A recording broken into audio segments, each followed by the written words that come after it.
Hello and welcome. In this video we're going to be taking a look at UltraMax's 18 amp hour lithium iron phosphate battery. Now UltraMax have sent me this battery free of charge in exchange for this video review, but they have not paid me to do so, and all views and opinions are my own. Now down in the description I'm going to put some links down there. I'm going to put some links to the retail website where you can buy this battery, and also the e-catalog website, and UltraMax have actually said that they're offering a 5% discount for about a month or so after this video being released. So it's now December 22, and I'll put that promo code down in the description. Now I already have an UltraMax battery. I have their 7 amp hour battery which I purchased myself about 6 months ago. It's been a great little battery, and I actually bought this on a recommendation, and I've had no qualms with it. It's been really good, and I've really enjoyed using it. Easy to use, and I've probably only charged it up a couple of times in the 6 months that I've actually had it. Now this battery that we're going to talk about here today, what I really like about it is, you know, how you can transport it about. It comes in this little neoprene case with this little carry case, so it's just like having a giant power bank, but you can actually draw 25 amps continuously, or 35 for a period of 3 seconds or less, and that makes it ideal for my application, which is amateur radio. So if I'm running 100 watt amateur radio, it needs to draw around about 20 amps. So there's loads of headroom in this battery, and you know, I've been looking for a battery for quite a while, and I've actually had my eye on these. What I like about the UltraMax stuff is you can actually go into their websites and you can actually get a lot of details on them. You can get the data sheets, you know, it'll tell you charging curves, discharge curves, and so on, a lot of the spec, and you don't get that with a lot of the batteries, or so I found if you were perhaps to buy something on Amazon. So, you know, I really do like this battery. I'm going to say that from the start.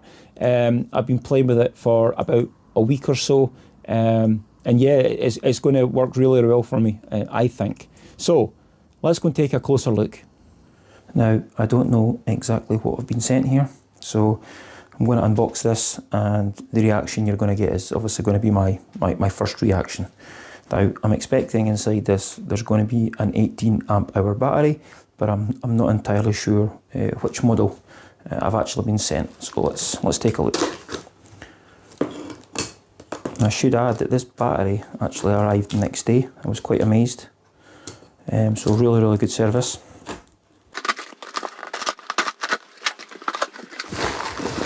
So we've got a box inside the box. Let's put that to the side.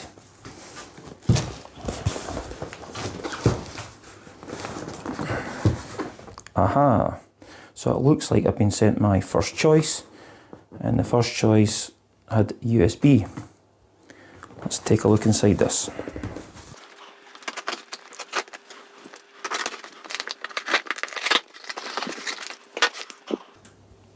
Okay, so I think this is obviously how we connect to the battery, and you can see that it's already fitted with power poles, which is us as ham radio operators is great, since all my power connections are power poles. Inside this box here, I'm guessing it's the charger. Yep. Not dissimilar to the charger that I got for my 7 amp hour version, but this has a different plug. This almost looks like an old television terrestrial antenna plug. To the side. Take the bit of packaging out here. We have instructions for use. I'm going to have a read of that later, because I do have some questions on the battery. Some silica gel, keep the moisture out of there, and here we have the battery itself. Wow, that is light. That is seriously light, trust me. I got this reaction when I got my 7 amp hour. You know, to carry that around, look at this little thing. That is absolutely great. Fantastic. Now, I just had this delivered today, and it was actually delivered and left outside. Around the side of the house, so I'm actually going to let it acclimatise before I do any tests on it, test voltage, charge it up, do anything like that, because you can cause damage to lithium batteries, you know, if they're too cold. But I'm just intrigued to see how this fits before we go any further. So we're just going to cut off the cable tie. This is a nice thick cable that's on here actually. And this is actually glue lined heat shrink that they've used here. I love that stuff. So yeah, these are spring loaded. I did wonder about that. Obviously this is designed for a golf buggy. Okay, so we see we've got this little slot here. I would call this poka-yoke. So if we put it in that way, it won't go in. Great, that's a really good feature, that. So let's just push that in here, like so. There we go. So that's actually really quite nice and snug. And then we've got our cable coming off here. So you could just plug your radio directly into that, or whatever it may be. Okay, so before I go any further, I'm going to go and give this a charge up. I'm going to read some documentation because there's some questions I want to answer first. And then we'll have a right good look. So it's now the day after the night before. I've actually given this a full charge, and I've actually used it a little bit since. So just looking at the charger that came with it, so it actually took me about, I think it was 5 or 6 hours it took to actually charge it up using the charger that is supplied. Now the specs say it takes around 4.5, but I experienced it was a little bit more than that, but no problem. Also, I noticed that the charger does get very warm, and it also gets warm to the point that you almost can't keep your hands on it. Again, I don't think this is an issue, I just think this is normal, but just making you aware. It's got a little LED here, so it flashes red. Sorry, it doesn't flash red, it's just a solid red when it's charging. And once it's charged, it goes to green, the charging cuts off, and then the charger then goes cool. So don't worry about overcharging this battery. We'll have a look at the battery in a minute. So don't worry about that. But say that was the only thing, the charger just gets a little bit warm. The battery itself, obviously it comes in this really nice neoprene case. I really like this because, you know, you can just carry it wherever you want to go, and it's almost like a little, you know, mobile power station type of thing. Really, really good. We'll undo the zip, and we'll take it out. Have a closer look. Yeah, so there we go. This is UltraMax LI18-12 USB. And the reason USB is, if you look on the side here, there's a little USB socket. And this is obviously for charging your various devices. I'll just go and get a little knife for that. There we go. Now, I'm still waiting on an answer to see how much current actually this puts out. So if I get an answer before I make the video, I'll put that on screen. But that's really, really good. So, you know, you could have your whatever you're wanting to power off it, and you could also be charging your phone or your iPad or tablet or whatever. I wasn't entirely sure about this arrangement with the T-bar, but it really is quite good. Obviously this is designed for a golf buggy primarily, power caddies, that type of thing. But if you wanted to, you could actually remove these altogether. So you could basically pop these two caps off, 2 screws underneath, that little block comes off, and then you've got your 2 direct threaded connections. But I'm going to keep the T-bar on because I really like it. And obviously this is the cable itself. Basically just these spring-loaded pins on the end that hold it in. And that's it. That is it connected. You do have to watch that, say you go too far back, it just pops out. But again, not an issue. But you just have to be careful that if you're powering something and you can't just pull the power, again, just be aware of that. The cable that's on this, it's really well put together. Being pedantic, it would be nice if this was just a little bit more flexible. But again, that's just being me, not an issue. we've got power poles on here, and this is a real bonus because ham radio is what I'm into, and all my radios, all their accessories, I have everything on power poles. It keeps everything standard for plugging and unplugging, so really, really good. And they've got the little boot on there, and these are wired up to the normal standard. I did check that with the rest of my power pole connections, so all good to go. So that's you know, really the big bonus about this. If you're, for example, new into ham radio and you have power pole connections, you can buy this, plug your radio in, and away you go. And that's what I've done already. The battery itself, the dimensions are 168 by 128 by 75 millimeters. There is a BMS, a battery management system, inside this. Now looking at the specs, the high cutoff is 14.6 volts and the low cutoff is 10 volts, so you don't have to worry about damaging the battery. It will cut off, obviously you don't have a meter on this. I mentioned already about the USB. Again, I'll try and get a figure for you, what current that can put out, and I'll put that into the description, or actually into the video. Again, the current that this can put out, this was one of the reasons why I wanted this, because it can put out 25 amps continuous, and for the applications I'm going to be doing, I need round about 20.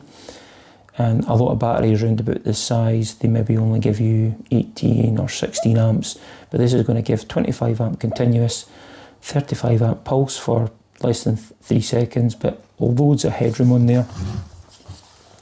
Going round to the charging socket on the side, which is this kind of coaxial cable, and that's quite a nice feature as well, so you don't need to disconnect anything from here if you want to charge it.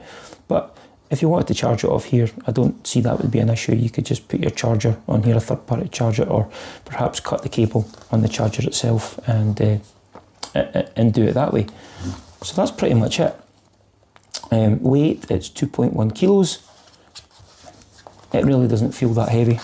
And you certainly, you could carry this in a backpack, certainly if you're not going too far, that wouldn't be an issue. What I'll do is I'll just connect up the T-bar now. Again, you can't put this wrong way, it's poka-yoke, so if you try and put it in back to front, it's impossible to do that, which is good. Makes it a little bit idiot proof. You don't have to be careful with that, it just fits in, which is really good. I've got a little load meter here. Now, I'm not going to say that this is super accurate, but I just want to put this on here just to give you an idea. And as you can see, I've got power poles. I've fit power poles to this myself. This is just a cheap meter from Amazon. So if we plug this in, we could see right away we're sitting. Now I've used this for maybe half an hour, 40 minutes, and just testing it out, and our voltage is still sitting at 13.29. And this is absolutely ideal for me, because as a ham radio operator, my radios are happier when the voltage is just above, when it's above 12 volts. That's when, you know, you can get full power out and stuff on them. So that's really, really good, and one benefit that you get from lithium iron phosphate. I do have a multimeter here, and I think we should maybe just check the voltage on that, just in case it's showing any different. There we go, so that's actually reading pretty close to the load meter. I think that was about 13.2 something, isn't it? So yeah, that's pretty close. So I think we could say for certain that's what it is. I've done a couple of examples showing this operation.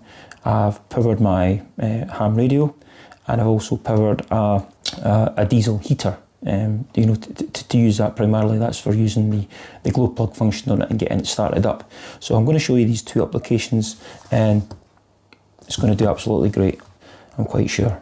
So we've actually got the battery connected up for the very first time, and I've connected it up to my radio. So this is the ICOM IC7300. Now this radio needs just over 20 watts to run at full power.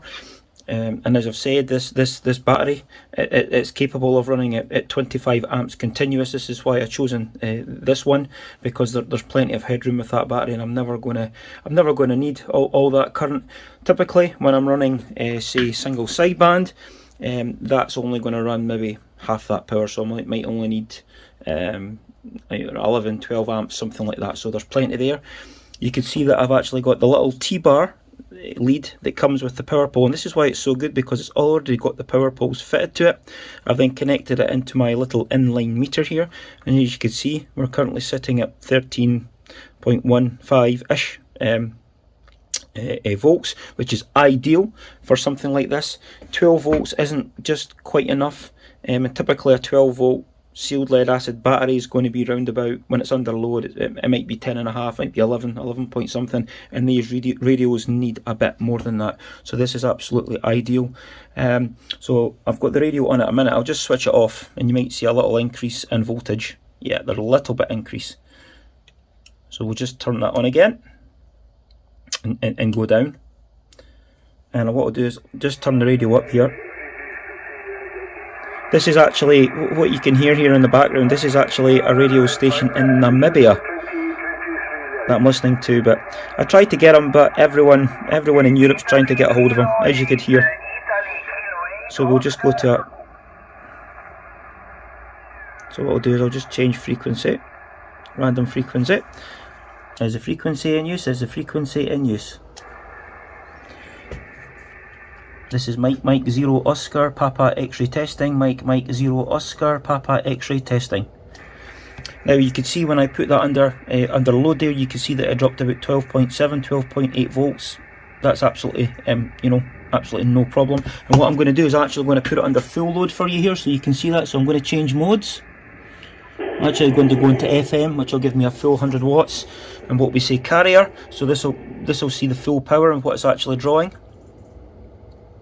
So there we go. That's all that it's showing drawing. So that's the radio under full load. So it's only showing 16 amps draw, and you can see that the voltage is still sitting very steadily at 12.22 to 4. Absolutely great, and it's drawing about 195 watts. And this is what's great about the lithium iron phosphate batteries. So this is going to be my typical application. So when I go out doing antenna testing, I want to go and play some radio. This is the battery that's actually going to come with me here.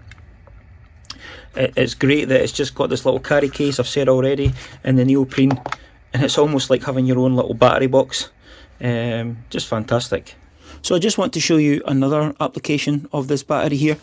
In my garage here I have this little diesel heater, and I have it running off a 12 volt power supply, but this battery is actually ideal if you want to run something. Say you're out in the field, you're out camping, you can actually hook this battery up and start the heater. So what I'm going to do, I'm just going to keep and it actually draws most current when it's actually running the glow plug initially. So if you could just watch the voltage and what kind of power it's running as I turn it on. So there we're on. And we'll just watch this current as it goes up. Steadily rising.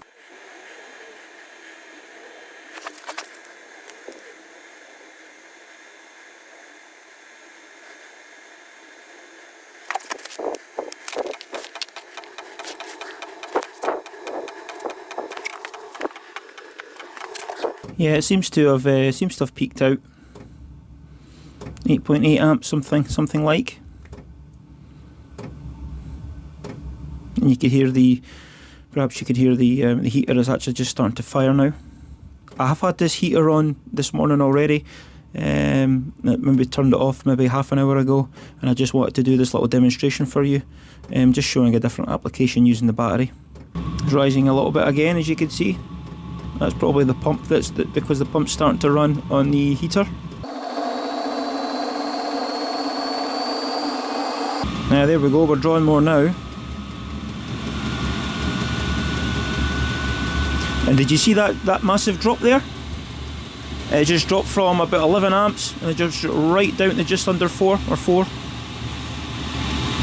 So there we are. That's just a little overview of the UltraMax 18 amp hour lithium iron phosphate battery.